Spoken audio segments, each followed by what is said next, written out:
Hello, and welcome to Subfloor Stories, where we have conversations around faith and culture. I'm your host, Angie Ring. We're back after a several month hiatus with part two of season two, and I couldn't be more thrilled. Kicking us off for the second half of season two is Mike Maeshiro. Sometimes you just meet people and love them, and that's how I feel about Mike. This is my first interaction with him other than scheduling through email, and I wanted to be friends with him instantly. Mike has been through so much church trauma, from being a pastor in an evangelical megachurch to conversion therapy to now someone who has dedicated his life to walking through others who have dealt with religious trauma and helping them heal. He's endearing, he's honest, and he's a lot of fun. I hope you enjoy this episode as much as I do. Here we go. Well, hi, Mike.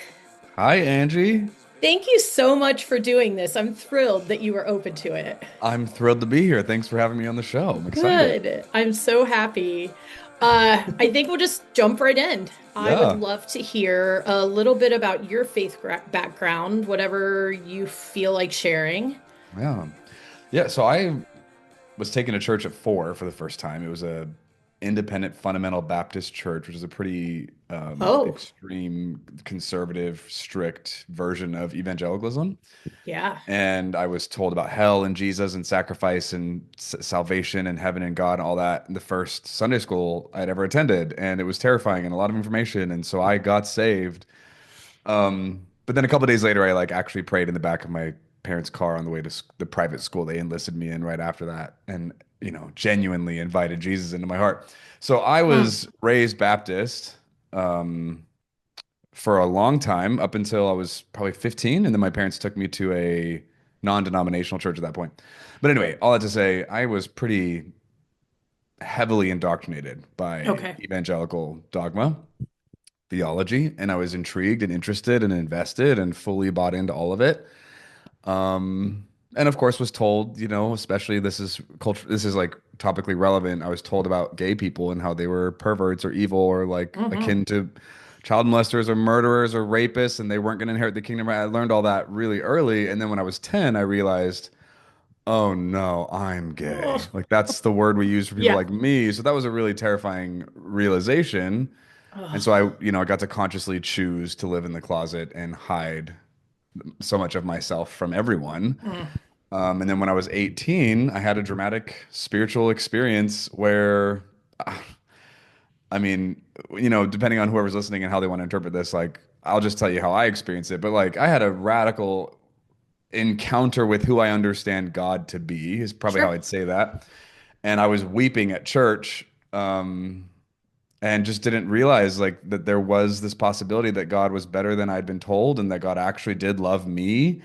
And then 8 months later, I had another really dramatic experience, and God was specifically like saying to me they wanted me to be gay, and I was like, "What?" And it was really controversial to be getting that Oh, message in light of everything that I'd ever been told about God or the yeah. Bible, right? Anyway, so I'd had probably like 10 experiences like that over the next 10, 15 years. And then when I went into ministry, by the way. So like started. So, like 18, like how old were you when you were Oh, got I went into? to ministry school. I was 22, and so I Okay. went through school. And then I ended up getting ordained at this church in Redding, California, called Bethel Church. Hmm. Very I think I've charismatic. heard of it. Yeah, I mean, some people have, and some people haven't. So It's I true. don't Yeah, know. yeah, yeah. Yeah, but it's this mega church that had a lot of global reach, specifically for the trending charismatic churches all over the world. Hmm. So I started teaching at the ministry school and traveling and speaking and speaking at conferences and churches and things. And I was living my dream, um, and had a few more experiences like that, and eventually got to a point where I couldn't stay in the closet anymore. So I came out a few years ago, knowing that it was going to be Oh, uh, a grenade. But I also just like didn't have any other choice anymore at that point. yeah. Like, so I chose myself and authenticity and to live in alignment. And it's like in this Hmm. context, especially like I chose to live in congruence with who I understood God to be and what they were saying to me, Yes. and then paid the price for that, right? And so I lost everything and all that. And I found a mentor who lived in Nashville, and so I moved to Nashville. And then in 2022, I came out publicly, unapologetically, and just started targeting toxic evangelical theology, especially as it dehumanized queer people, and Yeah. just kept like poking holes, being like, "This isn't true. This is not valid. This is not substantiated. This is not biblical." Blah blah. And I've been doing that ever since. And that's the short version. Yeah. Yeah, that's very concise. Yeah. Right. Like, I want to ask you 1,000 questions about what you just said, but for the sake of time, I will narrow it down. Yeah. I am curious. Okay, so you're at Bethel, which is a charismatic church. Yeah. So you kind of shift from being Yeah. Baptist to charismatic, which is like I mean, Big that's a shift. little bit of a chasm, It is. It was that a big you, jump. Yeah. yeah, but the whole time you understand that you're gay. Oh yeah. Or, okay, so you know this, and so Yeah. you're just kind of living, a lie, I basically. But I mean, I went through conversion therapy while I was in Reading, and so I had I mean, I was oh, genuinely trying to not be gay and trying to be because you thought straight. it was sinful. Oh yeah, I thought it was like a Sure. disorder. I thought it was, trauma. I thought it was my correct God ordained version of me was straight. And so I was trying to figure out how to be straight for years. Yes. And like trying to convince myself underneath all that this was true and real and that I actually could have it. And that was a cognitive dissonance that I just could Yeah. not reconcile, Yeah. Yeah. That, I have so many friends who lived that life. And I, I have not lived that life, but like as a woman who was, in the evangelical spectrum, who, even though we were complementarian, or I'm sorry, egalitarian, not complementarian, um, there's still junk, in the Christian world. And I don't know if you know the Enneagram. Do you know the Enneagram? Yes. I was going to ask your number, but I also want to guess it, which I'm not supposed to do, Hey, but no, no. you go for it. Uh, well, I would say you'd have to be like 1, 3, or 7 would be my guesses. Based on what? I'm wrong. Um, Based on the way that you process, the way that you present yourself, you Okay. feel a little more assertive, Okay. than like a 2. Even 4s can be assertive, but they're usually a little more dialed down assertive. Okay, I'm just digging a hole. You know what I mean? That would Yeah. be my guess, but I'm wrong, aren't I? Yeah, I'm a 4. Ah, you are a 4. Okay, I'm a 4 wing wonderful. 3. Okay, okay. What So are I'm an you? 8. Okay. That's why this conversation came up. So I was a female in the evangelical world who is an Enneagram 8 wing 7. So Nice. I'm just a ball of extroversion and Yep. fire in most contexts, which doesn't go over well at Yeah. all. Yeah. So I'm saying all that to say I have zero idea what it's like to have to hide my true self in the way that you have. The only sliver of understanding I have is not being able to function as my true self Mhm. in evangelical circles because I'm too much, or if that makes sense, not the Totally. same Yeah. teeny sliver. Yeah. So, yeah, so you come out, you're still on staff at the church. Well, okay, technically, I was on staff for 6 years, and then I had built a few businesses on the outside of my job because I mean Bethel just didn't pay great, Yeah. and I had goals, so I was building, and I got to the point where my income outside of Bethel was surpassing what I was doing for full-time work. So I decided to step down from being an official staff member, Okay. but I was still teaching in the school and still traveling and speaking. It was all just more independent and obviously connected to Bethel. So I was Yes. in that status when I came out. Okay. And that, didn't go well. No, it did not. It was also during the pandemic, so that was another factor that made it Oh, easier and wow. harder in different ways, But Yeah. yeah, Okay. So you found a mentor yeah. who was someone you wanted to spend time with and learn from. And so you I moved to, Nashville, yeah. It's Stan Mitchell. I found him through the internet, and he was saying things I'd never heard before in ways I needed to hear oh, And I was like about to blow up my life. I'm about to throw my career away. You know, everything I've invested in is about to disappear. Am I going to survive this? Like, what's going to happen on the other side? I don't know. And so I just needed some guidance and support. And he was one of the main people I latched onto. I was like, I need your help. Yes. And I'm so glad because he was a game changer. I mean, I had several great people speaking into my life, but Stan was a very pivotal voice, and I just needed him around. So I left California, moved to the South to come out. Great move. Love that for I me. just, yeah, that makes a lot of Yeah. sense. Yeah. You probably did, ironically, though, find freedom, Oh right? yeah, for sure. Oh, It absolutely. would, you know, yeah, good. It was very difficult because Reading is not a huge city. It's like 100,000 people, and Bethel was like 14,000 of that 100,000. So it was a pretty sizable chunk of the population went to Jeez, Bethel, yeah. and most of them were like a lot of people at Bethel were like on the higher end, richer, more influential, Hmm. whatever people of the city. So I couldn't go anywhere publicly and not be recognized. You know, like people knew who I was and would stop me constantly, which was fun for a while. Then it stopped being fun. And then when I came out, it was like, this, I can't do this. This is terrifying and debilitating. I couldn't give myself an honest chance at actually like trying to date men and like experience what it's like to, Yeah, anyway. So I had to get out of yeah, there. Yeah. yeah.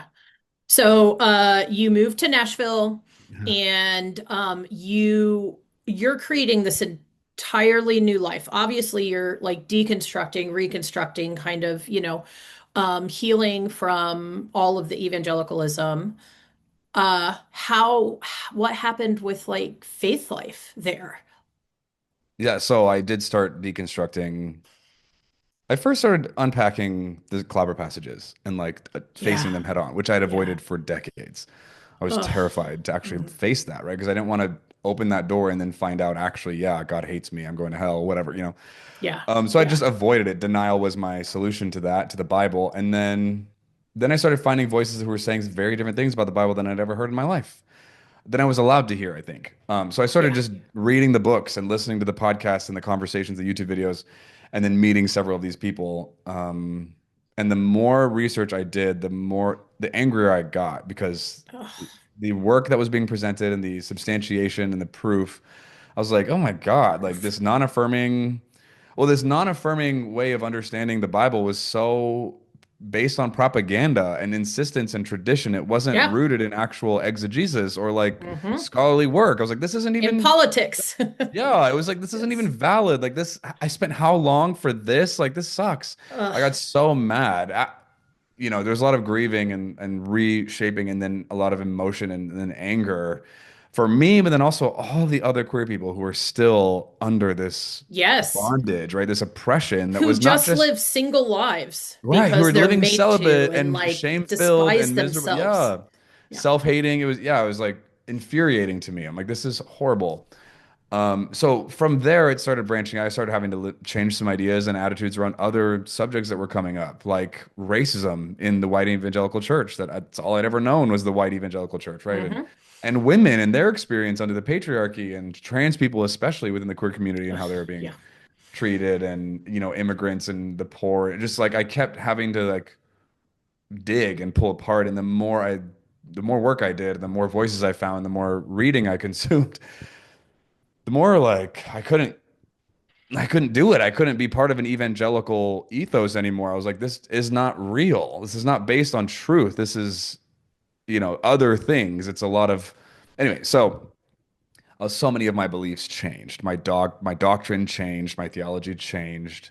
Um, Now you asked about faith, so I was like, I think there were probably a couple months within that process where I was like, does God exist? Is God not real? Did I make this up? Do we all just like make this up, you know? And I had to like consider that's possible. Like, what if, you know, I don't have any proof besides my own personal experiences of the existence of the divine. What if that's just, you know, and so I was like, psychologically, what if that's just what I needed? And, you know, I'm just like went through all Hmm. these Yeah. questions and just genuinely trying to get to the bottom of like, what do I actually think and believe about God or like there being a God? And so anyway, fast forward through all that. At this point, there are so many things that I do not agree with. I don't believe. I actually vehemently oppose about evangelical theology and doctrine. But I still believe that there is a God. I still believe in the divine. I don't have like strong language for that. Not because I can't have it. I just don't want to say stuff that I don't actually believe. Hmm. I don't think this is an accident or random. I don't think there's no purpose. I do think there's meaning and substance behind what we're experiencing here. And I do think love is some central gravitational force underneath all this that's not impersonal. I do think there's, anyway, so I believe in some kind of divinity. Yeah. Um, but so much of what I've been told to think and believe about God, I don't believe anymore. Yeah. Yeah. It's amazing to hear you say that because I'm convinced that we have more people ever in our communities who are exactly there, who can exactly say that. And it's like, how do we, because I'm me, and you'll probably resonate with this, I'm like, do we start a group for those people? Like to just, not a church, it can't be a small group, it can't be A Bible study. it, yeah, because, right, like Yeah. we're unlearning all those Right. things. Right. But they, like, that stuff dies hard. I mean, we're Yeah. talking, Yeah. decades of indoctrination.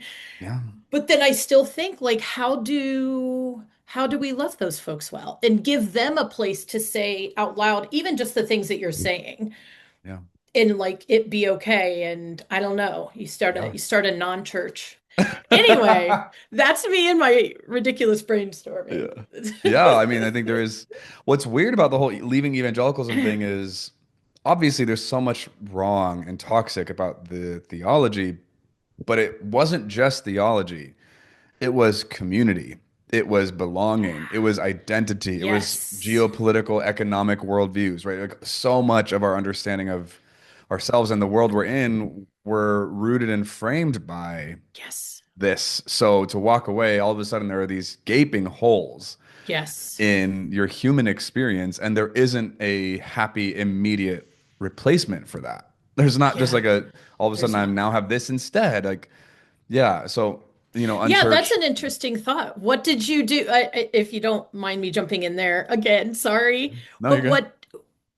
how did you fill that in any way? Like how did you find community? Like, did you start going to a gym a bunch or like you said, there's no replacement, but like, what did Yeah. you do to start kind of feeding that part of your Yeah. soul? So like nine other people moved from Reading to Nashville with me over the Oh, span of a couple months. okay. Yeah. So there was like this funny little transplant of community. And a few of us are still in Nashville. But when I was here, I actually did host like Sunday morning gatherings that wasn't church. I mean, it was churchy. Like we opened the Bible, we had some songs, but Hmm. ultimately it was like, hey, let's read this, whatever we're reading, and let's share what's upsetting to us about this, what Yeah. we don't believe about this anymore, how we're reframing how we think about or would interpret what we're hearing here, and just like hosting dialogue. That's So we did that for interesting. probably about a year, which was helpful. It was like, and there Hmm. was a very specific intersection of people that were coming to that. And then I would like attend. Stan has a church here. He's like the founding pastor of that church called Grace Point. I'm friends Hmm. with the pastor now, Josh. I would go there once in a while, but like I just couldn't bring myself. And it was years of me circling Grace Point and being like, can I be part of this? I actually jumped on staff there for a few months, and it was hard to bring myself to belong to another faith community like that. Yeah. I think there's still some PTSD. I just didn't want to Mm. open up and like grab onto belonging somewhere and then lose that again. And I also just didn't want to become somebody that people depended on and needed stuff from again. I think I was just kind of Oh, fried from yeah. ministry. So I don't know that I've joined some sports leagues here in town. I do go to Okay. the gym. But beyond that, like I Yeah. have several groups that I host online. Beyond that, I don't know that I've like found a replacement for the kind of community I used to enjoy being part of the Right. church. Yeah. Yeah, that's one of the huge positives about church is that there really aren't other places in our world that you can find that sort of, it's like Insta community, Yeah, right? seriously. You go, you're all using the same language, you all believe the same things, you all, end up spending time together, going to the same groups and events and all of these things. And it is just super unique in that way, which probably keeps a lot of people well past the time, For they're sure. ready to go. But For sure. okay, wonderful. Well, thanks. Thanks so much for like just digging into all of that Yeah. for us. Is there anything more you want to say about that? Because I'm going to shift just a N- teeny bit. No, let's shift. I'm good. Okay. And you kind of summarize like what you believe now. You do believe in like a creator, like it's not completely chaos, but like because you're just a couple years out, right? Yeah, it's been maybe 3 years, 3 or 4 years. Yeah. So, I mean, that's still, yeah. Yeah, I mean, I guess if you want to, I'll speak to what I like. Don't like. I don't think hell's real. I don't think it ever existed, Yeah. I which is mean, wild, you know? actually, we can prove that biblically.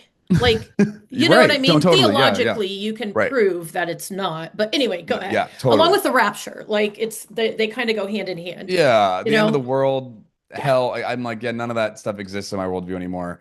I don't see God as male or, as a father Yeah. anymore. I don't, as a patriarch. I don't see God as a master or ruler or Lord anymore. I don't believe God wants to be worshipped. Ooh, I okay. don't, yeah, I don't believe that sin is real. I think that like is in and of itself is so problematic and has led to some really harmful things. Oh, yeah. I A lot of don't, self-hatred. yeah. So like so many of those things that are like pivotal to the evangelical worldview, I'm like, I don't think this is real. So I am not an evangelical anymore. I do loosely still subscribe to the title or status or label or whatever of Christian Hmm. because I do still really value Jesus. I think Jesus had a lot of really Yeah, important, same. beautiful, good things to bring to the table that we still have not figured out. Oh, as challenging as Jesus is, like he's still a compelling figure for me. I don't worship Jesus anymore. I don't think Jesus is God, which Right. that makes people think I'm not a Christian, but I'm like, that's not true. The early church didn't think this about Jesus until later. Anyway, whatever. Right. So like there's so many things like that kind of stuff I don't believe anymore. And then what I do believe is a lot like the things I do believe is that's a smaller list and I Yeah. hold those things loosely because I can't prove this stuff, but I've got a lot of experiences in my life I don't know how to explain. Um, Hmm. that matter, and just because like academia can't, just because there aren't clear answers what these experiences are or aren't doesn't mean they didn't happen and that they aren't important. Right. So I don't know. Yeah, there's some of this, and there's just so much that I would just say I don't know, and I'm allowed to not know, and it's okay, and none of us Exactly. know, Yeah. Yeah, And even just you saying that, like there's so much freedom for yeah, you, who yeah, has lived your whole life having to know the ABCs, right, yeah. of faith. And Especially now, being, yeah, especially being a leader in that world, I had to know, oh, right? Like, you have an yeah, answer for everything. yeah, Like, I don't know it's not an option. Are you crazy? You have to know everything. Like, you're yeah, God, right? You're the right. representation of God. So, like, Yeah, so yeah, I could just even feel your freedom in saying, I don't know and I don't have to know. yeah, Like, it's just yeah, a beautiful place to be. yeah. Agreed. Well, great. I do want to hear about Numa Okay. because I read a little bit about it and I feel like this kind of flows right from what you were just sharing, obviously. Yeah. So just tell me a little bit about that. Where'd it come Yeah. from and what So do you do? I rarely use the word Numa publicly anymore. It's fine that we're talking about it. Oh, It's fine. I used to advertise that brand and logo or whatever, and I don't yeah. really do it anymore because my organization was put together while I was still in the evangelical church, and that word is a Greek word Oh, meaning yeah. spirit or breath, right, or whatever. Hmm. So Numa is the name of my organization that I just don't publicly announce as much anymore. It's still very much real and the umbrella under which we do all the work that we do. But ultimately, when you say Numa, what it means to me now or my team is that's the space and banner under which we do we do one-on-one coaching and then group coaching mostly. Supporting especially queer people recovering from evangelical harm, like so there's theology work that's being done there. Most of it's community based. A lot like several of the groups that I host we're there to allow people to have a space to belong and to process and talk through their experiences with this specific Yeah. commonality. Some of them are book clubs, some of them are just discussion groups or whatever, and then obviously I work with individuals. And so Numa is basically like the now it's like the technical. It's like the nonprofit term. Yeah, yeah, It's the 501(c)(3), yeah. basically, Oh, is except that for it's right? not a nonprofit. It is actually an LLC. Oh, it is an LLC. Yeah, Okay, yeah. yeah, yeah. So anyway, that's what Numa Yeah, yeah. is.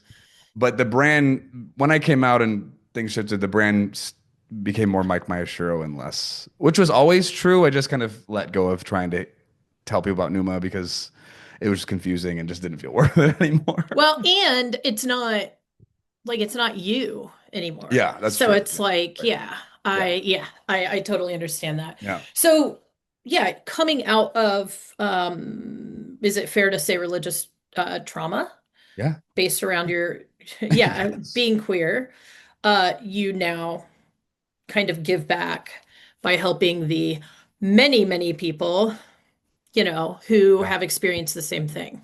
Yeah. I mean, part of the reason I came out publicly, which I don't think everyone needs to do, maybe not everyone should do, I Mm-hmm. felt like I had to because of how long I had a public Yeah. platform and was part of it. Bethel isn't just like evangelical. They wouldn't even identify as evangelical, but technically, big picture, they are. They have an ex-gay ministry. Again, like they wouldn't say it that way, but ultimately, like they teach and believe that being gay is a problem, is a sin, is a disorder, whatever, and that the right version of you is to be straight. It's very Mm-hmm. heterosexist and homophobic. And so I was part of that organization, obviously like separate from that specific ministry, but like knew I knew that was going on. And so anyway, after years of being part of that, I was like, I can't come out and just like pretend like that didn't happen.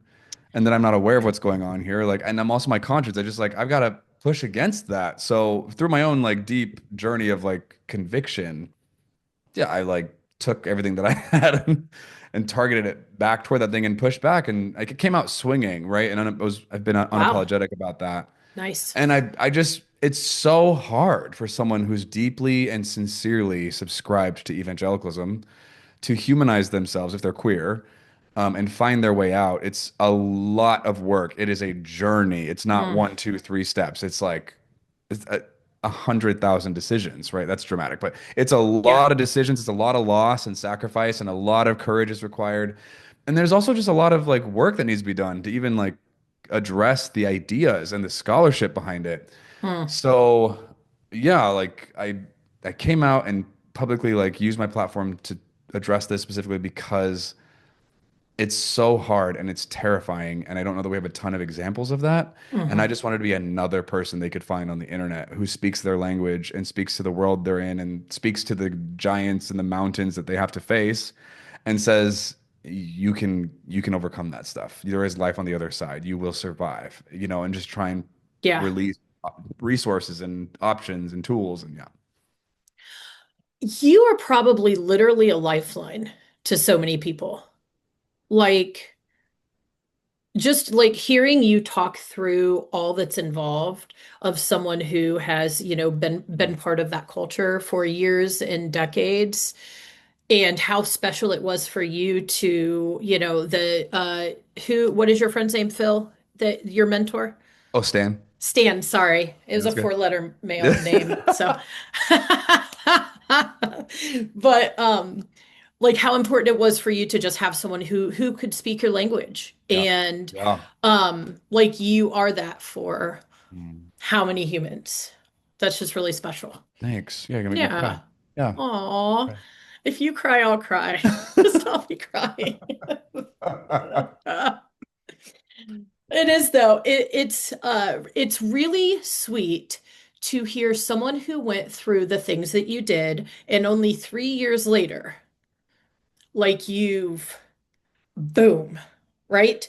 Like and I'm sure you're still healing. Like I'm not saying that you had like a magic wand and like Yeah. all of a sudden you're like, oh, you know what? None of that matters. Yeah. Um, but you like quite literally turned it completely around to now be a force for good for the community that, you're part of. So No. kudos, man. Thanks. Kudos. Thanks. If I still like talked in biblical language and parables and things, I'm like, man, I feel like my story is you see it so often in biblical characters, right? Like their life turns around and it's just such a radical Yes. shift and change. And yeah, it feels like that's what happened here too. I Yeah. don't try to draw those parallels anymore because I think the Bible is actually really like difficult for people in my world to try Yeah. and like wrestle with, so it doesn't even come up. But it does feel like that, right? Like it's so ironic and contradictory to see who and what I am in the world now compared to Yeah. what I was for so long. It's Yeah. wild. And Anyway, yeah. unashamedly. Yeah. Yeah. It's I not mean, like, yeah. I spent 2 years before I came out publicly just doing work and grieving and therapy and research. And God, it was a lot. It was a lot. And that's all I did. Like I just drove hard and then got to a point where like I can't keep hiding. I can't, you know. Yeah. So thankfully there was enough time to like do whatever version of healing and work I could to the point where when I came out, I was ready. I mean, no one can ever be ready for that. It was Hmm. a nightmare, but I survived it and I'm glad that I did it. It seems fast, but at the time, like it did not feel fast. It was like, Well, I mean, it you was know, your whole life yeah, coming, right, frankly, right? right, Like, yeah, I mean, this wasn't new to you. It's not like you yeah, woke up at 23 and you were like, you right, know what? I think I'm gay. yeah, Like, right. yeah. So, I want to touch on, if you're okay with it, some of your social media interactions. Yeah, let's do it. So, I follow you on Instagram. And I'm not on Instagram much. But you started kind of popping up for me and I was like, oh, I'm gonna, be interviewing him soon. I'm gonna kind of look at like some of like what he's doing on here. Nice. Um, and I am astounded by the way that you talk to some of these folks, some of the folks who are just like coming at you. Like they're just throwing barbs, you Yeah. know? And you repeat, I should have, I'm being a terrible interviewer right now because I should have brought up like a very specific example. But it's something that you just, Like how recent are we talking? Maybe okay, I can this pull it is up. it.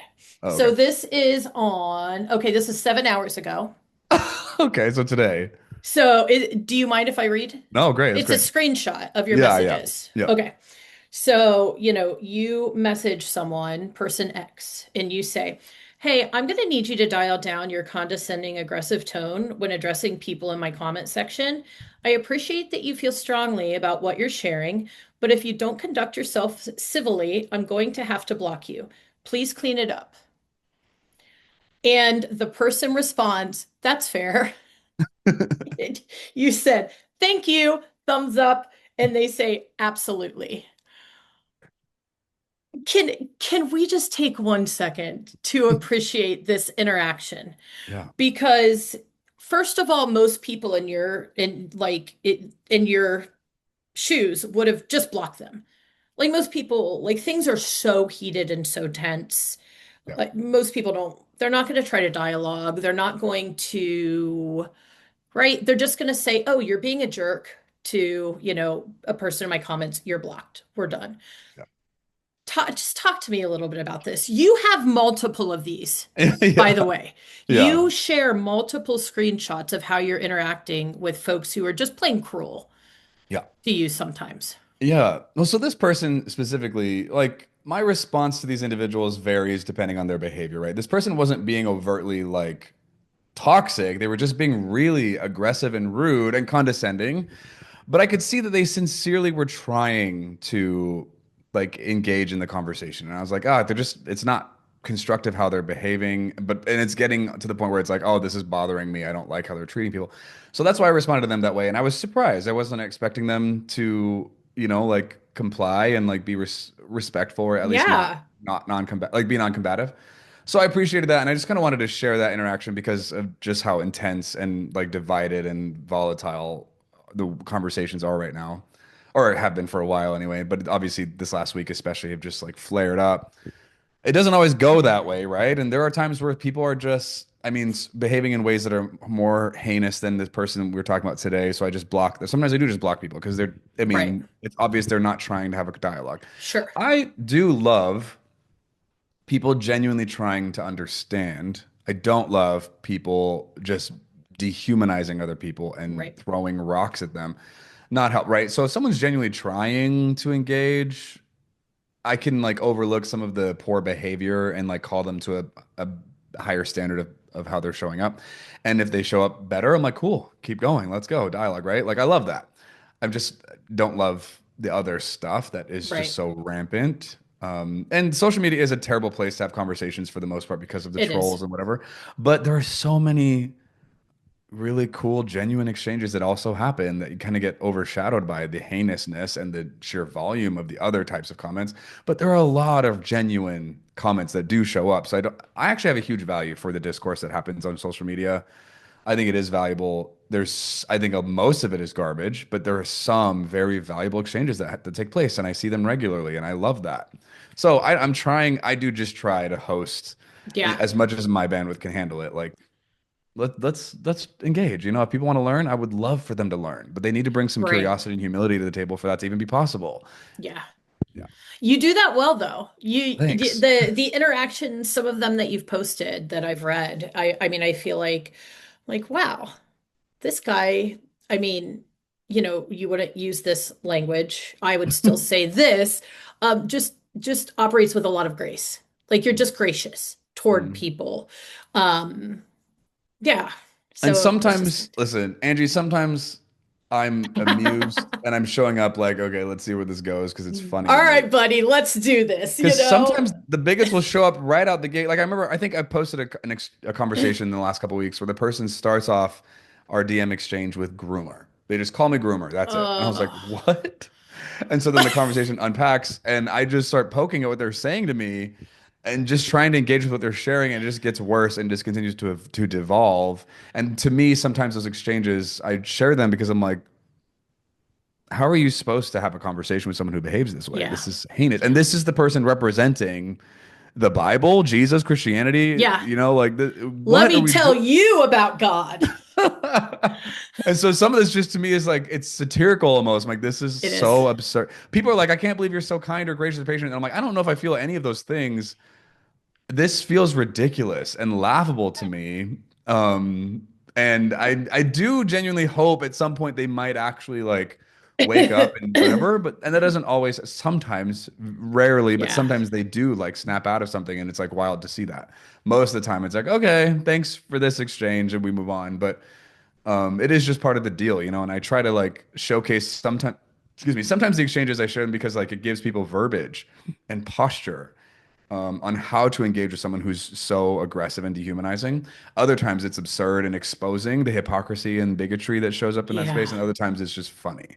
But that became a practice when I came out because I was receiving, I don't know, tens to hundreds of comments a day calling me horrible names repeatedly when I first came out for months. And it got to the point where I Oh. started getting depressed. Like I just could not metabolize fast enough all Yeah. this hate that I was getting regularly.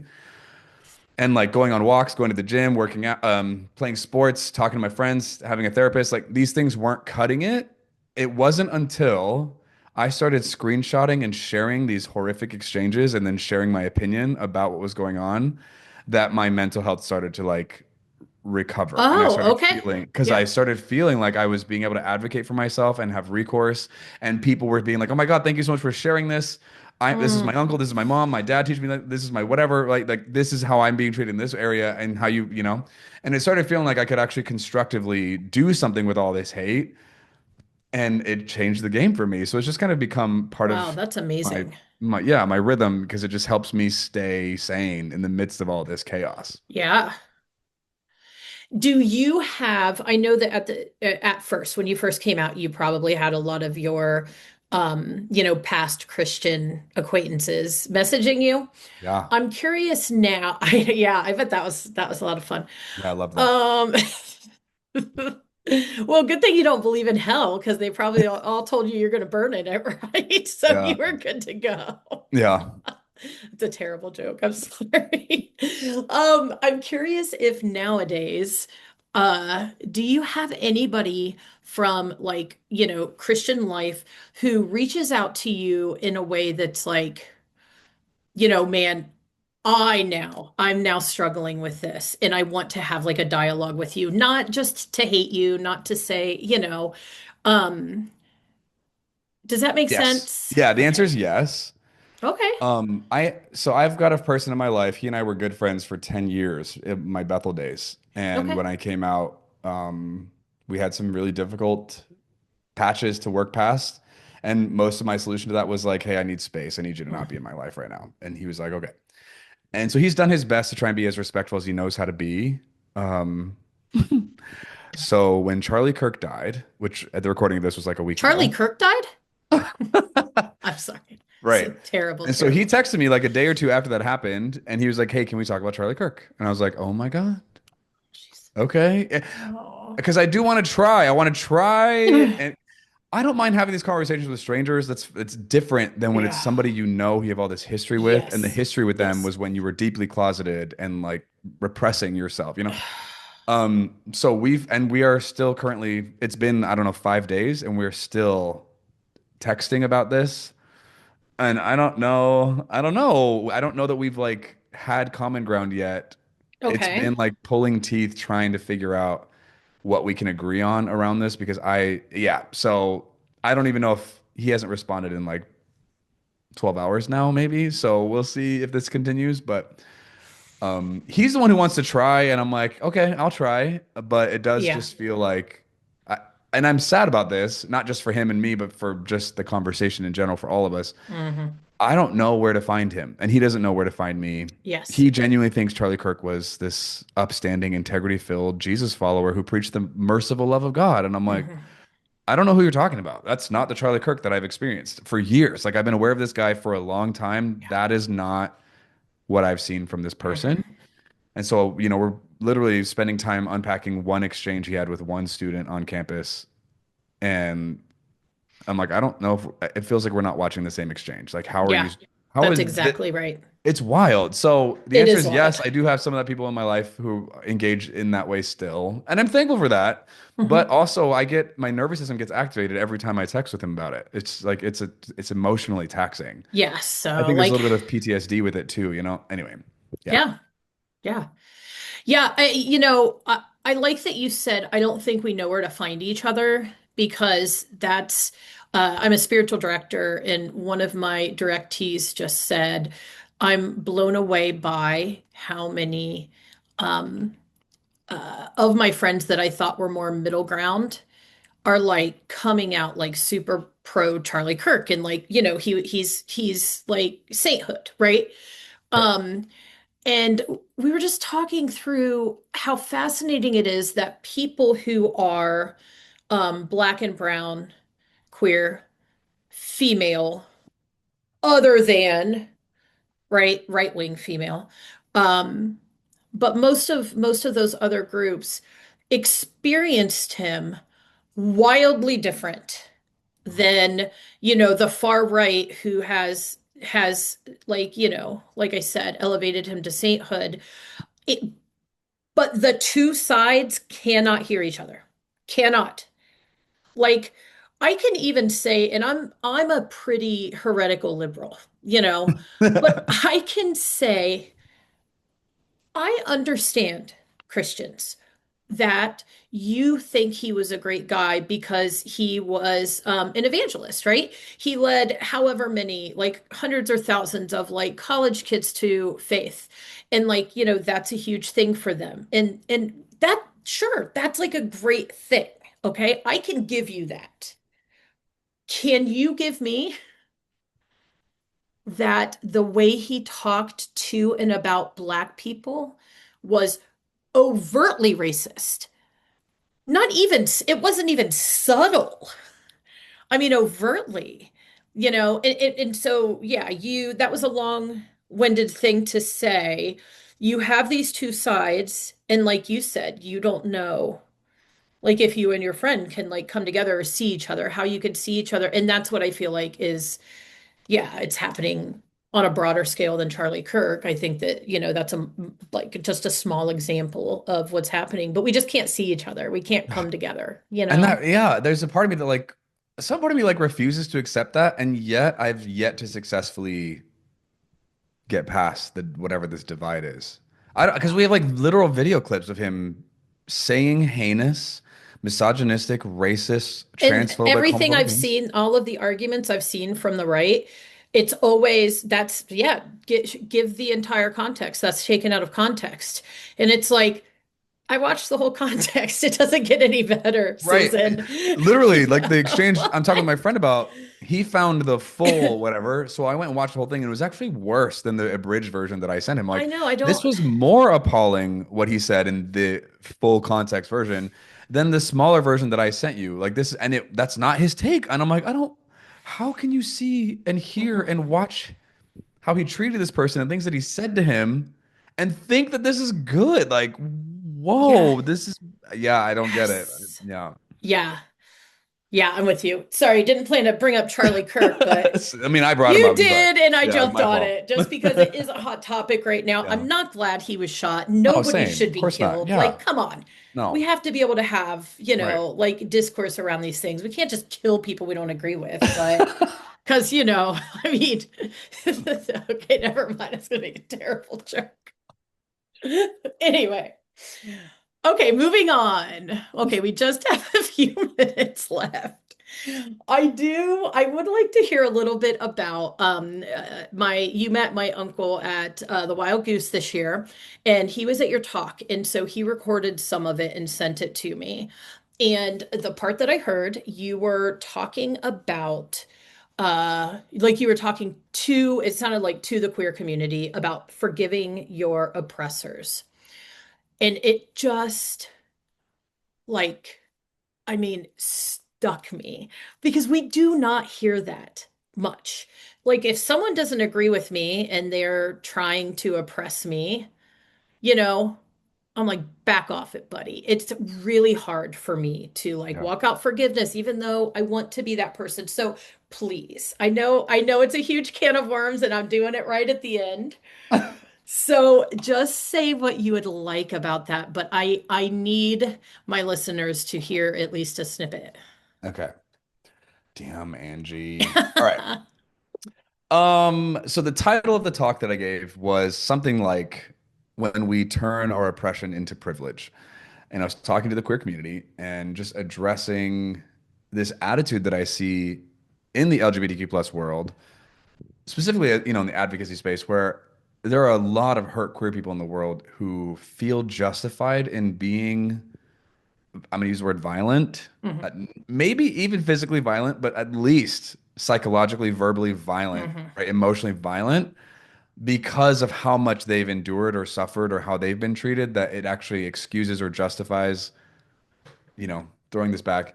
And I feel deeply unsettled by that. That it's just unapologetically out there strutting.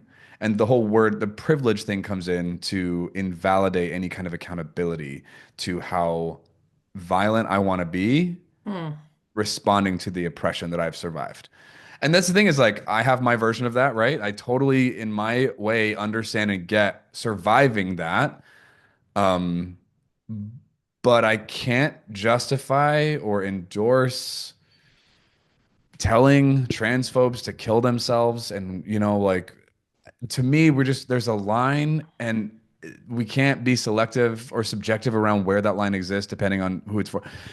And that, all that to say, though, like, I also don't want to ignore the equity that's required for traumatized individuals, specifically the queer people, in this conversation, who have survived a lot of heinous, horrible, for years, right. treatment and dehumanization. Like, that is psychologically damaging, and it is a lot to recover from. Mhm. Um, so I don't know if I used the word forgive in my talk or not, because I don't know that I would use that in this context. Oh my gosh, did It's I okay. put words in your mouth? And I'm maybe so, you're fine. But I mean, obviously my message was along the same lines. I think ultimately I yes. was like trying to put forward, we must spend time lamenting and grieving our own pain and loss so we can heal from what happened. Mhm. And then from a place of having been healed from this deep pain, we can see clearer who these people are and what they are. And so that our response to these things is not to create more pain and more suffering for more people.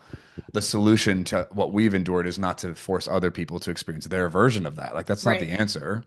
But the thing is, and the reason I feel the need to say that is because I lost 400 plus followers over saying I don't love the idea of telling transphobes to kill themselves, in response to, how we've been treated. I'm not a trans person, right? So I can't speak to being treated Mhm. horribly for being trans, but I do have a lot of experience being treated horribly for being gay. Anyway, Right. I'm like, hey, this isn't okay. Like this whole eye for an eye thing is not new. It's not justice. Like this is actually really old. It's something that we were supposed to have like evolved from past and like gotten over, like Mm-hmm. figured out a better way forward, and we have not figured that out. And that feels really important to say. And I don't want to say it because it's not popular. Not just because it's not popular, because there are nuances to this. I understand Yeah, someone like me yeah. saying something like that can easily come across as being privileged. I'm a gay man. So in the queer community, I'm pretty high up there in the Mm-hmm. privileged categories of the queer community, right? I see that. And I accept that. However, I don't care where you fall in this community, your pain is never going to justify harming someone else in my ethics. That can't happen. It's Right. not about who or what. It's like, hey, this is actually not on the table for anybody for any reason ever. And that's not true for a lot of people. And that really is disheartening for me.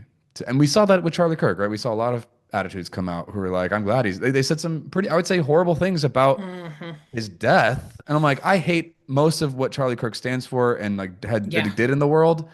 I don't love what happened to him. I hate that that happened. It was Yeah. horrific to see. I'm Oh, so it's sad that terrible. happened, right? Yeah. Yeah, yeah. And so I have to condemn like killing him is Yeah, not yeah. a solution. Anyway, so but it's the same, the spirit of that same thing is what I was trying to address in my talk to the queer community around how we move forward from our oppression and harm and trauma. What does it look like to heal in the world? And I went to a talk a couple hours after my talk and cried for the second half of the talk because a trans Oh, woman was talking. And she was saying how, in order for queer people to be safe in the world, we need the straight community to heal. And I was like, ew, mm. I hate that. And that's so true. If I'm ever going to get to be Jeez. in a world that's where I'm safe being who I am, I need Yes. straight people to heal. Yes.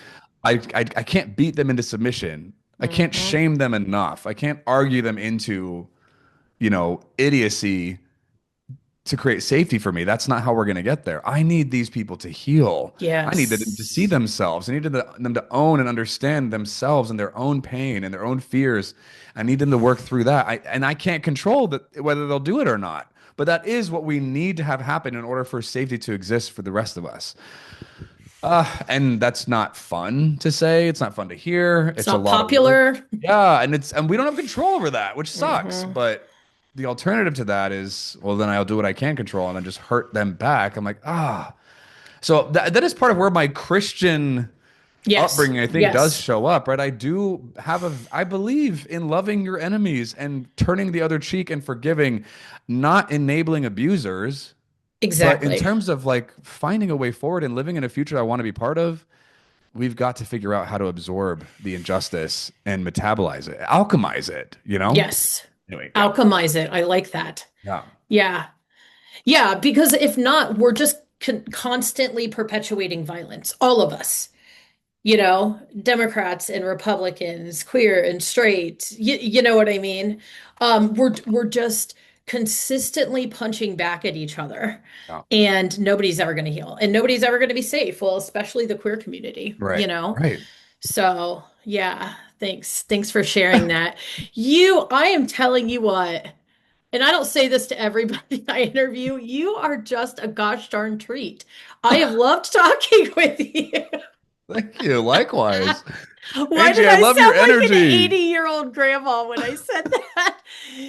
I'll tell you what, you're just a A gem. treat. I don't think I've been called a treat in a long No. time, if ever. That was awesome. No, thanks for loving my energy. Yeah. I can feel your energy too. That's why I shouldn't have tried to type you. That's like an Enneagram no. But you are an energetic four though. Fours are Yeah. usually a little more low key, but I think it's the three in me, right? it Like, probably is. Yeah, you're pull. I know. Threes here. Threes are like as much as eights. Like, bam, I'm here. I am right. in the house. All Yeah. right. Well, I'm so glad I got to meet you. Likewise. Thanks for having me on the Yeah. show. Yeah, I appreciate you. Yeah, I'll put your like your, contact stuff. And if anybody wants to read your Instagram, which people should read your Instagram posts or your Instagram messages that you Yeah. post.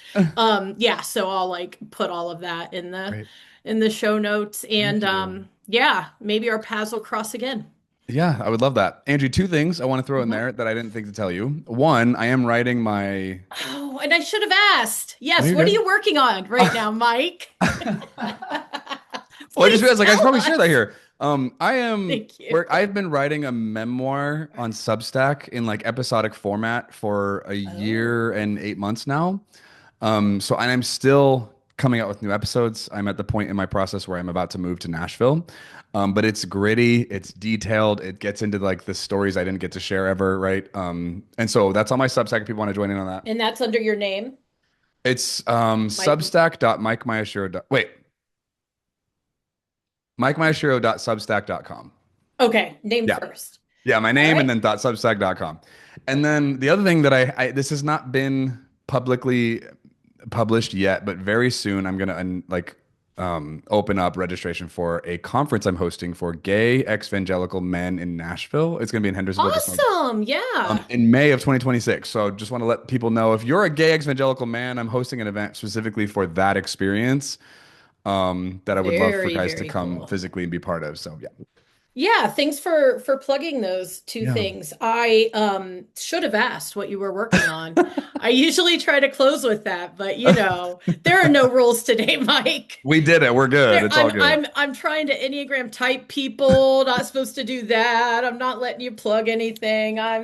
Listen, you try to type me is fun because I at least get to hear like what's sticking out, what you're registering about. I had talked to you for what, 2.5 minutes, and I was Yeah, merely going by your energy. nice. So, yeah, listeners, don't type people. It's a bad idea. I think I know more than I do in most areas of life. So, well, listen, so good to meet you. I'll shoot you the full episode when I get it out. It'll be probably 2 weeks from now. Great.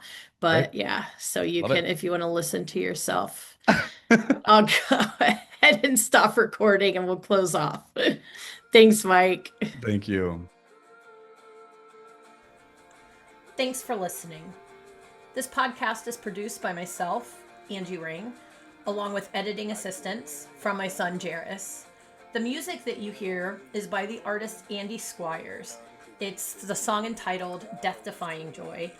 Andy's music is available anywhere where you can stream music, and you should really check him out. He's a phenomenal artist. I'm so grateful you tuned in. I'll see you next time.